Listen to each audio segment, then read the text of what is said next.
Bonjour à tous, nous vous saluons au nom merveilleux de Jésus-Christ, de la part du ministère global et du bureau du ministère international, de l'école dominicale et du discipulat, le MEDI. Au fil des ans, les Nazaréens du monde entier ont adopté et embrassé la mission de l'Église du Nazaréen, faire des disciples à l'image du Christ dans les nations. Cependant, le concept de discipulat et tout ce qui l'englobe était vague et manquait d'unité des missionnaires. Au cours des 2 dernières années, une équipe internationale de conception du discipulat a travaillé pour créer une vision claire, approfondie et convaincante du discipulat nazaréen. Le samedi 27 février 2021, le Conseil général de l'Église du Nazaréen a reçu et adopté, avec une grande émotion et enthousiasme, la nouvelle initiative de formation des disciples nazaréens du Conseil des surintendants généraux. Cette initiative définit une structure de travail pour le discipulat nazaréen comme un voyage de grâce.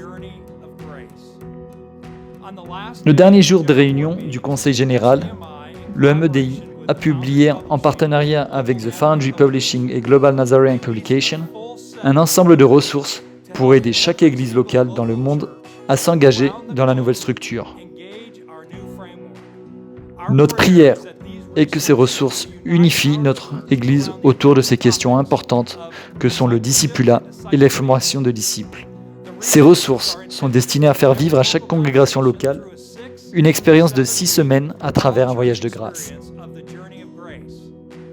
Il comprend un livre clé, Chemin, Vérité, Vie, la vie de disciple comme un voyage de grâce, du Dr David Butich, une série de sermons de 6 semaines, des vidéos pour des petits groupes et un guide pour les responsables, des ressources pour les enfants et les familles, une école biblique de vacances pour les enfants et un guide pour les jeunes. Ces ressources peuvent être trouvées à l'adresse du site web situé en bas de l'écran. Nous vous invitons personnellement, ainsi que chaque église locale, à nous rejoindre dans ce voyage, le voyage de grâce.